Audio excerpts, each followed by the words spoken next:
Hello and welcome back to See Today Business. The size and value of ASEAN's digital economy is set to grow exponentially, especially with initiatives pushed forward within ASEAN countries and collaborations with key partners such as the United States. Through the ASEAN Digital Economy Framework Agreement launched by the bloc last year, the value of ASEAN's digital economy could soar to $2 trillion by 2030. It's already estimated to have reached $240 billion in 2022. ASEAN's digital economy has a massive market with a combined population that is nearly 9% of the world's total, with over 460 million internet users and a strong push both by the private and government sectors. ASEAN is also boosting its digital economy through collaborations with key partners such as the United States.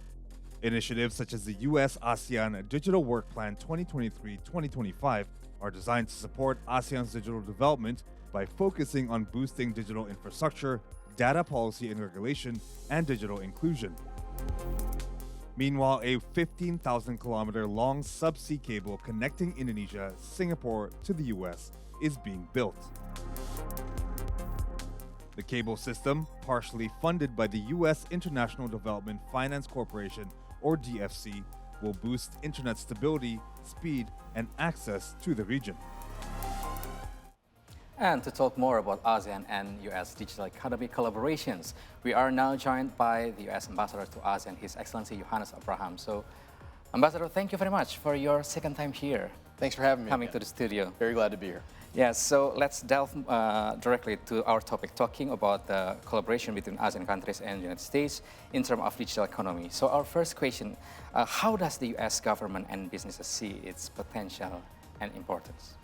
Well, first, thanks again for having me. Yeah. And I'll start with the context that the digital economy finds itself in as it relates to ASEAN and the U.S. working together, which is that President Biden has said that ASEAN is at the heart of his Indo-Pacific strategy. And he has helped enact an unprecedented expansion of ASEAN-US collaboration and engagement. We're deeply committed to ASEAN centrality, and we're very proud to be comprehensive strategic partners with ASEAN. And we actually organized our comprehensive strategic partnership around ASEAN's own ASEAN outlook on the Indo-Pacific. And as you know, two of the priority areas of collaboration in ASEAN's outlook on the Indo-Pacific are economic and connectivity. And when you think of those things, obviously it leads you to finding opportunities to work together on the digital economy. And the US is the #1 source of foreign direct investment across the board in ASEAN. That cuts across sectors, various different industries, and it's certainly represented by the 6,000 businesses, US businesses that are active in ASEAN. Some of those are tech companies, but most of those, I dare say almost all of them, are digitally enabled. And that's because they understand what ASEAN leaders understand, what leaders back home understand, which is that with 460 million internet users across Southeast Asia and growing, the future and potential of the digital economy to deliver inclusive growth for all of our people is tremendous. Right, interesting. You've mentioned about the immense number of the potential netizen, let's call it, 490 million people here in Southeast Asia. Actually, when they love to do something, a person can be more a person. They can be double person or third person because they love to do any digital economic activities, for example. So our next question related to our previous package, we've mentioned about the program of ASEAN Digital Work Plan 2023 and 2025. So how has the progress and achievements been like so far? So I was really glad to be in Singapore when the ASEAN-US Work Plan was endorsed by ASEAN leaders during the ASEAN-US Digital Ministers meeting earlier this year. And I can tell you this, our work plan with ASEAN as it relates to digital issues is quite ambitious. And I think it reflects our shared ambition to capture the opportunities of the future of the digital economy. And the work plan touches on critical topics like safe and secure digital infrastructure, cybersecurity, artificial intelligence and other emerging technologies. And also critically, it talks about our commitment to providing support for ASEAN's efforts to achieve a digital economy framework agreement, which many experts think can be a real game changer in terms of unlocking the future of the digital economy here in Southeast Asia. Right. So we've discussed earlier, you've mentioned about the topic of digital inclusivity, actually. So how about the initiative to improve this digital inclusivity? So we actually, we have a range of initiatives to make progress on what is a really big picture question, set of challenges and opportunities in terms of ensuring that the growth that the digital economy can unlock is inclusive. And I'll give you one example of it that happened just here in Indonesia, in Jakarta. Just a couple weeks ago, we had our special representative for business and commercial affairs come here and convene a series of discussions with policymakers and business leaders about what tools and tactics are at our disposal to make sure that the growth that we know and we believe can happen does so in a way that is holistically inclusive. And that when I say inclusive, I mean across the board. We want to make sure that rural communities have benefit from changes to technology the same way that urban communities do. And you could use that example across a range of differences that we celebrate, because this is a very diverse, not only country here in Indonesia, but region across the board. And finding ways to ensure that the rules that we set and the choices that we make are done with an eye towards the people is something that's at the heart of the U.S. approach to working with ASEAN on digital issues.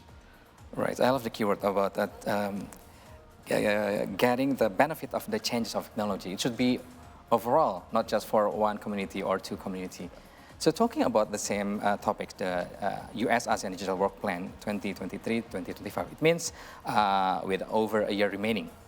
So what are the plans this year and next?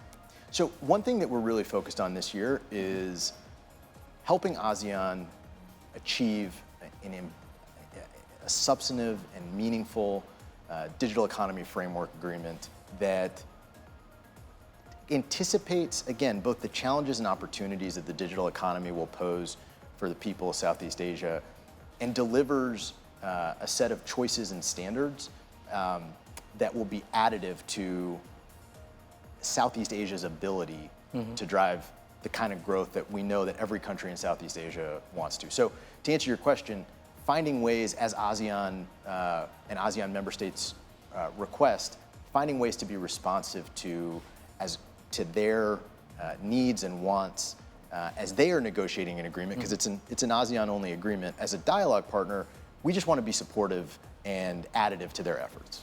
Right. You mentioned about the keyword of challenges and opportunities between the ASEAN countries in terms of our collaboration between ASEAN countries and US, of course. Could you please elaborate more about this? I mean, you've been to ASEAN countries, I believe, more than us here. And then you see by yourself that there are opportunities and challenges differently, surely, for every country in ASEAN. So how do you explain it in terms of to furthering our collaboration? So the first thing I would say is I love, one of the best parts of my job is the ability to travel around Southeast Asia and engage as a friend and a partner in discussions about meaningful topics that we in the US are also crafting and shaping our approach to over time. Whether it relates to the digital economy or the economy writ large or other topics. Now, in terms of challenges and opportunities in the digital economy, you know, there's a number of them. I'll give you one that is obvious. As the world gets more and more online, and as more and more commerce shifts to online, either being fully online or online enabled, the criticality of cybersecurity is only going to grow.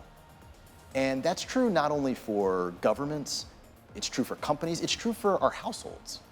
And I think that is a great example of a place where we want to help ASEAN member states and help ASEAN work to build the sort of cybersecurity resilience that is necessary to truly achieve the full potential of the digital economy as more and more users become internet enabled and more businesses become internet enabled. Right, Ambassador, the topic is getting very and really interesting to talk about now. But I think we need a little break right now. So after the break, we will continue our discussion. Sounds great. Right, so don't go anywhere, just stay with us here on the City Today.